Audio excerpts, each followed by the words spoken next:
صلی اللہ علیہ وسلم نے فرمایا جمعے کا دن قیامت کی نشانی ہے.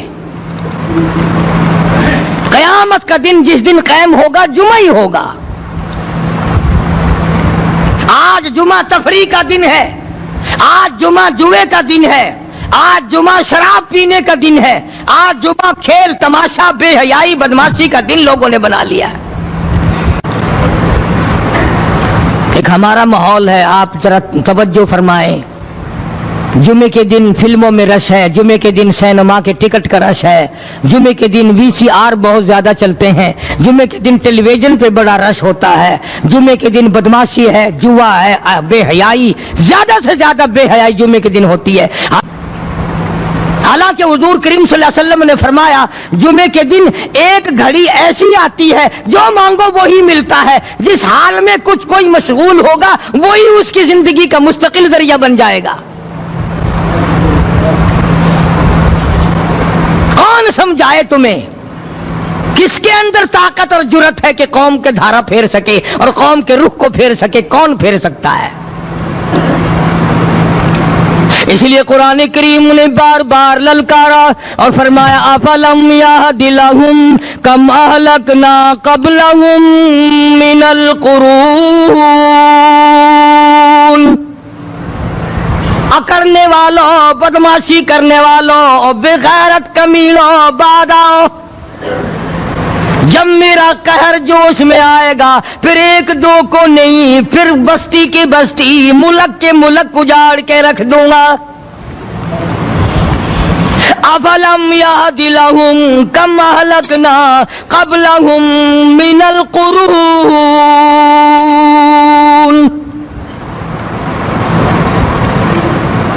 میں نے قرن کے قرن اجاڑ دیے، میں نے روئے زمین کے مالک اجاڑ دیے، میں نے ملکوں کے بادشاہ اجاڑ دیے، میں نے وزیر اعظم اجاڑ دیے، میں نے گورنروں سے بھیک کے ٹکڑے منگوا دیے. میں وہ خدا ہوں وتعز من تشاء وتذل من تشاء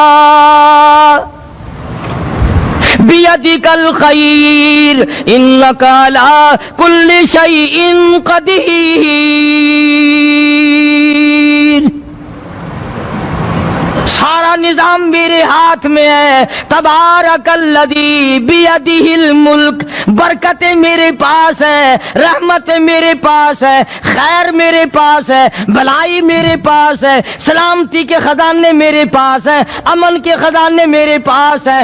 وہو علی بیدہ الملک. ملک میں راج میرا. وہو علی کل شیء قدیر. ذرے ذرے پہ قبضہ میرا، پتے پتے پہ قبضہ میرا، پہاڑ کی ایک ایک کنکر پہ قبضہ میرا، سمندر کے قطرے قطرے پہ قبضہ میرا. تو ہوتا کون ہے اکڑ کرنے والا؟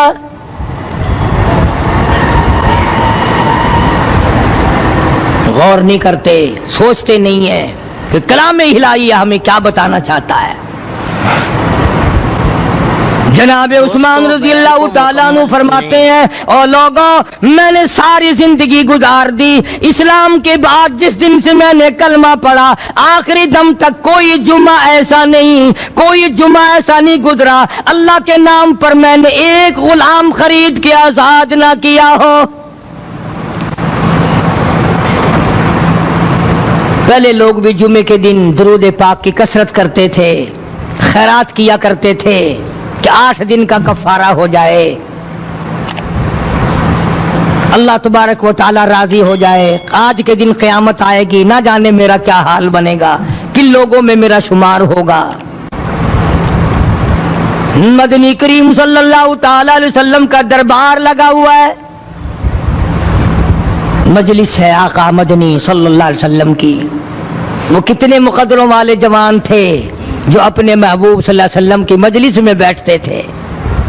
وہ کتنے خوش بخت اور خوش نصیبے والے لوگ تھے جو اپنے آقا کے سامنے بیٹھتے تھے. حضور کریم صلی اللہ علیہ وسلم نے فرمایا مجھے 3 چیزوں سے بڑی محبت ہے، 3 چیزیں بڑی پیاری لگتی ہیں، 3 چیزیں دنیا میں بڑی مرغوب ہیں مجھے. فرمایا ایک نماز میری آنکھوں کی ٹھنڈک ہے.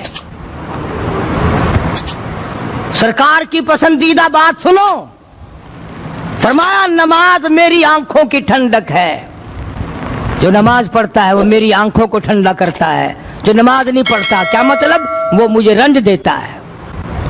اور جامع ترمذی میں ایک حدیث موجود ہے، ارشاد ہے حضور کریم سب کہہ دو صلی اللہ علیہ وسلم کا، فرمایا کہ ہر پیر کے دن، ہر جمعرات کے دن ہر امتی کا نامہ اعمال میرے سامنے پیش کیا جاتا ہے،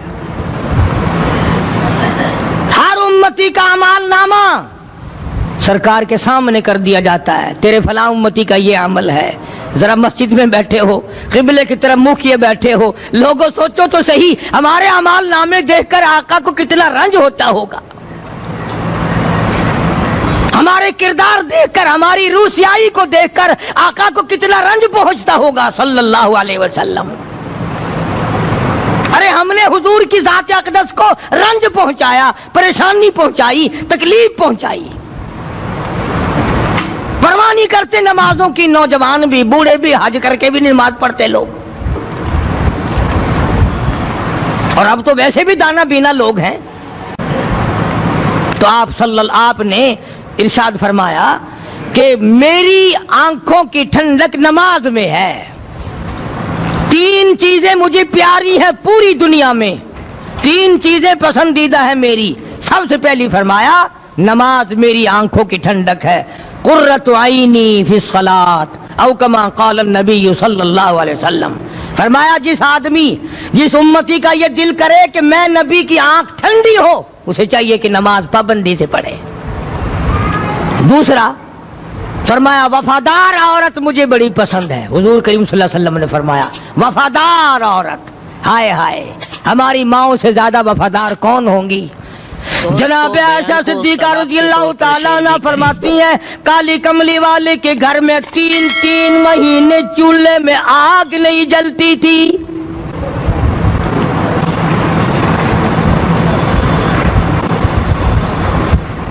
دوسروں کے واسطے ہے سیم و زر و گوہر، اور اپنا یہ حال ہے کہ چولہا ہے بجھا ہوا۔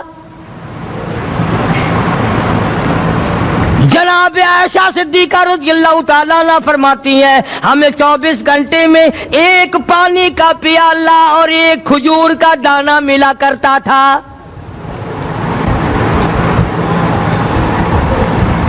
کبھی اپنی ماہوں کی خوراک تو دیکھو، خرچہ تو دیکھو، اور اگلی بات سنو تو حیران ہو جاؤ۔ جناب عائشہ صدیقہ رضی اللہ تعالیٰ عنہ فرماتی ہیں اس پیالے اور کھجور کی قدر بھی تب ہوئی جب وہ بھی نہ ملی۔ پیسوں کو برباد کرنے والوں، بے قدری کرنے والوں، ذرا سوچو تو صحیح کہ کیا گھر ہے محمد عربی سب کہہ دو صلی اللہ علیہ وسلم کا۔ اسی گھر سے خیر و برکت ملی صحابہ کرام کو، لیکن دنیا نہ تھی، بلڈنگ نہ تھی، کوٹھی نہ تھی، بنگلہ نہ تھا، چہل پہل نہ تھی۔ اچھا ایک بات اور آج یاد کر کے لے جاؤ، یہ تو مجبوری ہوئی نا، یہ تو ایک مجبوری ہوئی، پریشانی ہوئی، محتاجی ہوئی کہ پانی کا ایک پیالہ اور ایک کھجور کا دانہ ملتا تھا۔ اور اگلی بات سنو تو حیران ہو جاؤ، مجبوری اور چیز ہے، اختیار سے کرنا اور چیز ہے۔ جناب فاروق اعظم رضی اللہ تعالیٰ عنہ کی حکومت ہے، عائشہ صدیقہ رضی اللہ تعالیٰ عنہ کا سال کا خرچہ 12,000 روپیہ بوری میں بھر کر حضرت عمر نے حضرت عائشہ کے گھر پہنچا دیا، لو تمہارا یہ سال کا خرچہ آ گیا۔ سال کا خرچہ حضرت عمر رضی اللہ تعالیٰ عنہ نے جناب عائشہ صدیقہ رضی اللہ تعالیٰ عنہ کے پاس بھیجا۔ اتنا بڑا بورا بھر کر آیا۔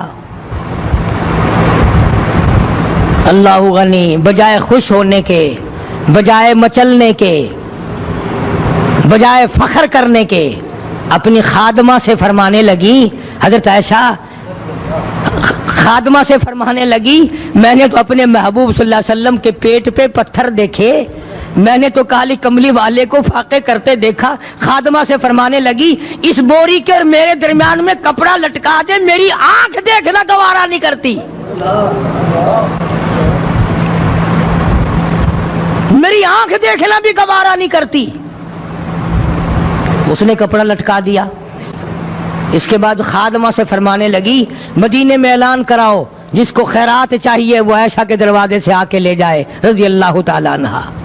سارے مدینے میں اعلان ہوگا خیرات لینے والے آ جاؤ۔ شیئر ضرور کریں۔ ایک اور بات تھی اس وقت میں، ضرورت مند جاتا تھا، یہ نہیں کہ ٹیبک میں ہزاروں روپیہ پڑا ہوا پھر بھی مانگ کے کھانا ہے، جیب میں ہزاروں روپیہ پھر بھی مانگنا ہے، پلے سے نہیں کھانا۔ کہ جتنے بھیک مانگے ہیں نا بھیک مانگنے والے، 1 کروڑ روپیہ دے دو انشاءاللہ شام کو پھر بھی مانگے گا، اس کے مقدر میں بھیک مانگنا ہے۔ اسے فرمانے لگی کچھ نہیں ہے، وہ خادمہ کہنے لگی کچھ نہیں ہے۔ اب وہ خادمہ کہنے لگی کہ اگر 1 ٹکے کا گوشت منگوا لیتی تو تم بھی اپنا روزہ کھول لیتی گوشت سے، میں بھی کھا لیتی۔ کیا جواب دیا اما عائشہ صدیقہ رضی اللہ تعالی عنہا نے؟ فرمانے لگی اب تانا دینے سے کیا فائدہ، تو نے اس وقت یاد کیوں نہیں دلایا؟ اس لیے میں نے یہ واقعہ سنا دیا کہ پہلی بات سن کر کے تو آپ لوگوں کے دل میں بھی یہ بات آئی ہے نا کہ جی مجبوری ہے، چوری تو وہ کرنے سے رہی بیچاری، پریشانی جو ہوئی، غربت جو ہوئی، تنگی جو ہوئی، چلو پانی کا پیالے پہ گزر کیا۔ اور نہیں، یہ حضرات اختیاری بھی فاقہ کرتے تھے۔ اب 12,000 آیا اور افطار کرنے کے لیے چھچوا رہے، کھجور بھی نہیں۔ اور ہم تو خدا جانے کب کب تک کا انتظام سوچتے ہیں، پوتے پوتیوں تک کا انتظام جب تک نہ کر لیں اور اولاد در اولاد تک کا انتظام نہ کر دیں اس وقت تک ہماری تسلی تو ہوتی نہیں۔ اسی کو مجذوب نے بڑے عجیب طریقے سے سمجھایا، کہتا ہے کہ آنے والی کس سے ٹالی جائے گی، آنے والی کس سے ٹالی جائے گی، اور جان ٹھہری جانے والی جائے گی، روح رگ رگ سے نکالی جائے گی، تجھ پہ ایک دن خاک ڈالی جائے گی، تیرے رشتہ دار عزیز اقربا دھڑا دھڑ مٹی پھینک کے ایسے آئیں گے گویا تجھے پہچانتے بھی نہیں۔ بڑی بڑی عجیب باتیں کہی مجذوب علیہ رحمت نے، اللہ کی رحمت نازل ہو اس کی قبر مبارک پہ، آمین کو۔ کہتا ہے سب کی سب ہیں راہ روے کوئے فنا، سب چل رہے ہیں فنا کی طرف۔ اب یہ جو ہم لوگ بیٹھے ہیں نا خوش ہو رہے ہیں، میری 50 سال عمر ہو گئی، میری 60 سال عمر ہو گئی، میری 40 سال عمر ہو گئی، میری 30 سال کم عمر ہو گئی، اور اصل بات ہمارے دماغ میں اپنے آپ کو آخرت کے لیے جس قدر ممکن ہو سکے تیاری کریں۔ آج کل بڑی رات ہے، سویرے اٹھو، کم سے کم صبح و شام ہر آدمی 1 تسبیح درود شریف کی، 1 تسبیح استغفار کی، اور 1 تسبیح تیسرے کلمے کی، یہ تو کم سے کم ہو ہی جائے۔ بکواس کرتے سو جاتے ہیں، بکواس کرتے اٹھ جاتے ہیں، بلا ہے کوئی زندگی کا معاملہ؟ اللہ سے معافی مانگتا سو جا اور معافی مانگتا اٹھ جا، خدا کی قسم اللہ کا دریائے کرم جوش میں آئے گا۔ تو یہ ساری چیزیں میں نے لیے عرض کی، تو وقت پورا کرنے والا حساب نہیں کہ نہ جانے کس کو توبہ کی توفیق ہو جائے۔ کم سے کم ان 3 تسبیحوں کو ہر مرد عورت لازمی پکڑ لے۔ 1 تسبیح درود شریف کی، 1 تسبیح سبحان اللہ والحمدللہ ولا الہ الا اللہ واللہ اکبر ولا حول ولا قوۃ الا باللہ العلی العظیم، اور 1 تسبیح استغفر اللہ الذی لا الہ الا هو الحی القیوم واتوب الیہ، یا استغفر اللہ ربی من کل ذنب واتوب الیہ، اور 1 تسبیح درود شریف کی اللہم صلی علی سیدنا مولانا محمد وعلی آل سیدنا مولانا محمد مبارک وسلم وصلی علیہ۔ جب 1 مرتبہ درود بندہ پڑھے گا 10 بار اللہ کی رحمت آئے گی، 10 گناہ معاف ہوں گے، 10 درجے بلند ہوں گے، 10 خطائیں معاف کر دی جائیں گی، تو کتنا بڑا اجر ہے۔ خصوصاً بوڑھوں کو چاہیے کہ وہ گپوں میں اپنا وقت خراب نہ کریں۔ خدا کی قسم قبر میں جانے کے بعد تجھے 1 سانس کی مہلت نہ ملے گی۔ پر مجھے اس بات کا افسوس ہے کہ آپ لوگ پورا مضمون سننے کی کوشش نہیں کرتے، بلکہ بعض لوگ بالکل اخیر میں سر سے، ایک ہے جمعے کی فضیلت حاصل کرنا، ایک ہے جمعہ پڑھنا، ایک ہے سینوں لہاونا، اس میں بڑا فرق ہے. ایک ہے سر سے اتارنا اور ایک ہے اس کی فضیلت کا حاصل کرنا. حدیث پاک میں آتا ہے کہ جمعے کے دن فرشتے دروازے پہ کھڑے ہو کر کے حاضری لگاتے ہیں. ہاں اللہ صاحب مل کی ٹیکسٹائل مل کی حاضری کا تو پتا ہے, مسجد کی حاضری کا کوئی پتا نہیں. اگر دیر ہو جائے تو وہ گیٹ کیپر واپسی کر سکتا ہے, اگر دیر میں آیا تو یہ فرشتہ نہیں کہتا, لانتی ہوا پیچھے سے. بہت مدت کی بات ہے, علامہ یوسف بن نور رحمۃ اللہ علیہ زندہ تھے, میں کراچی تھا, تو حضرت نے مجھے فرمایا کہ جمعہ ہمارے یہاں پڑھا دو. اب کے بیوی والی میں جمعہ پڑھاتا تھا ان دنوں میں. تو میں جب گیا تو ہم ایک چھوٹے سے دروازے سے داخل ہونے لگے.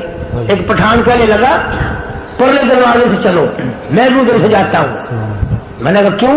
کہنے لگا فرشتہ ادھر رجسٹر لیے کھڑا ہے, تم ادھر سے گھس جاؤ گے تمہارا حاضری نہیں لگے گا. وہ کہنے لگا فرشتہ بڑے گیٹ پہ کھڑا ہے, ادھر چلو. تو کم سے کم اس پٹھان کا تو یہ عقیدہ ہے کہ فرشتہ کھڑا ہے, اور تمہارا خیال یہ ہے کہ جمعے کے دن نہ فرشتہ ہے نہ خدا ہے, کوئی بھی نہیں ہے. اس لیے سیرت النبی صلی اللہ علیہ وسلم کا عنوان شروع ہوگا. وقتی آؤ, پورا مضمون سنو تاکہ لطف آئے, دل و دماغ بنے. اور عقیدہ میں نے تمہیں بتا دیا, لا الہ الا اللہ, خدا کے سوا الہ کوئی نہیں, مشکل کشا کوئی نہیں, پیدا کرنے والا کوئی نہیں, فصل میں, دکان میں, کارخانے میں اس کے سوا برکت دینے والا کوئی نہیں. اور یہ بات بتائی کس نے؟ محمد الرسول اللہ صلی اللہ علیہ وسلم.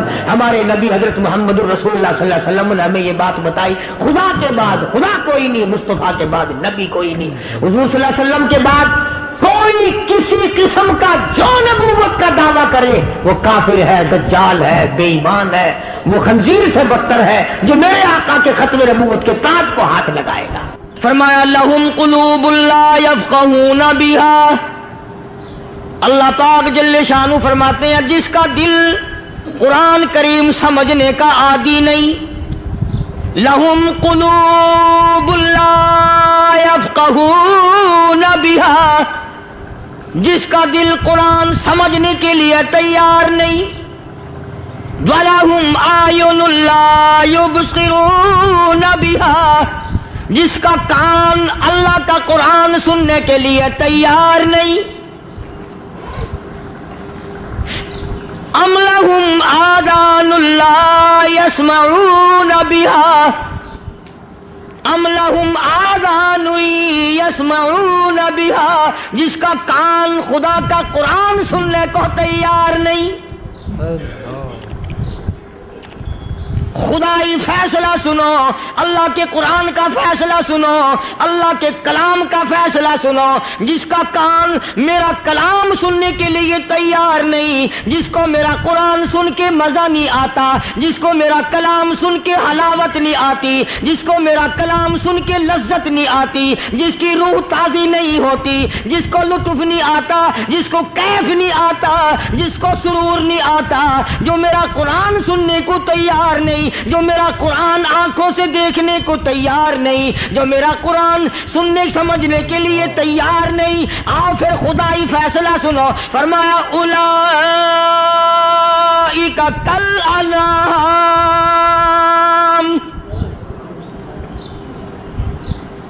میرا فیصلہ نہیں, کسی پارٹی کا فیصلہ نہیں, کسی فرقے کا نہیں, کسی طبقے کا نہیں, کسی جماعت کا نہیں. فرمایا اولئک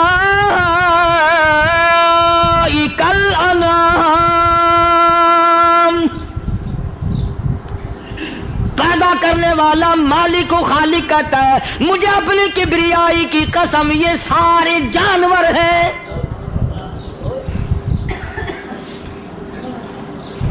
یہ سارے کے سارے جانور ہیں, یہ درندے ہیں جو ایک دوسرے کو چیر پاڑ کر کھاتے ہیں, یہ درندے ہیں جو ایک دوسرے کا خون پیتے ہیں. فرمایا بل ہم اضل, جانوروں سے بھی بدتر.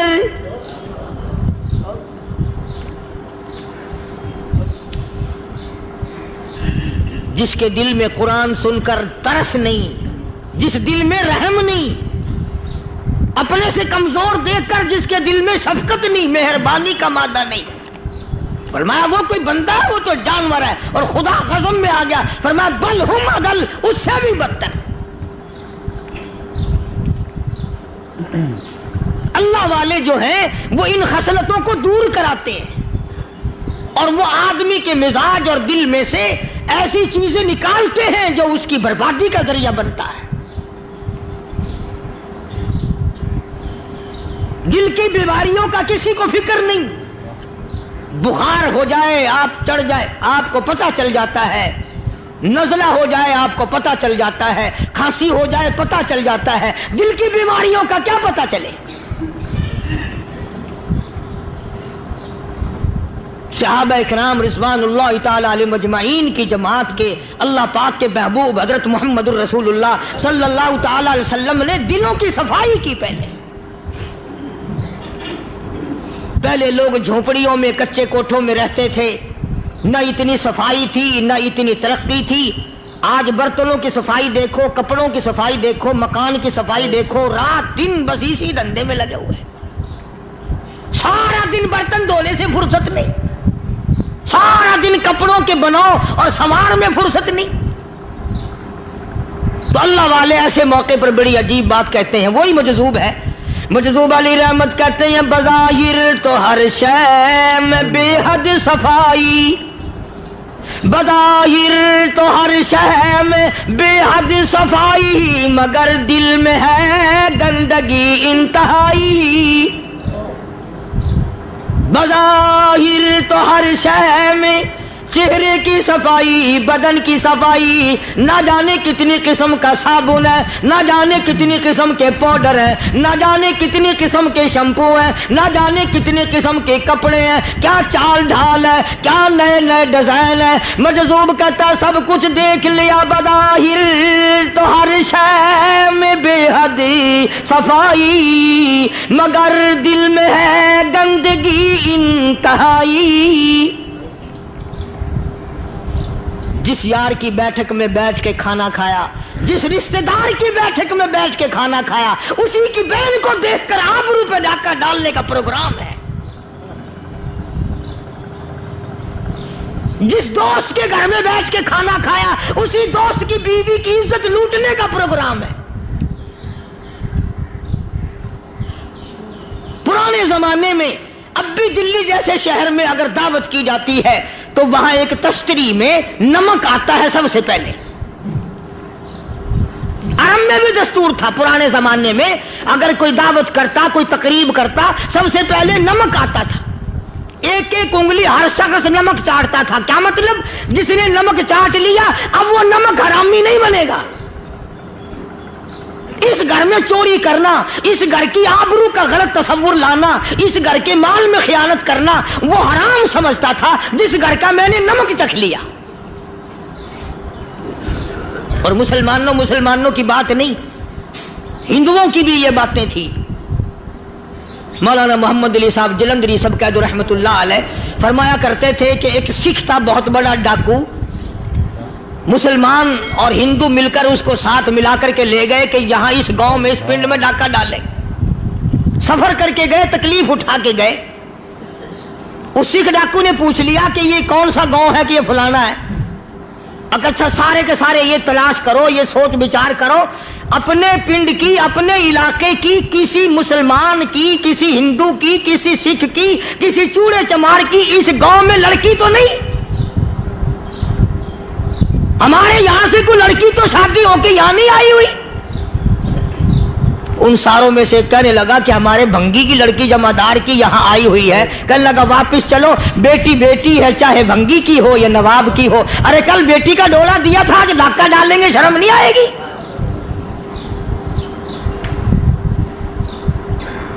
آج وہ تصور کہاں چلے گئے اور ہم سب روتے پھرتے ہیں, سکون نہیں, سکون نہیں, اطمینان نہیں. ارے اطمینان آئے گا کیسے؟ ہمارے دل بے ایمان ہے, نیتیں خراب ہے, آئے گا کہاں سے؟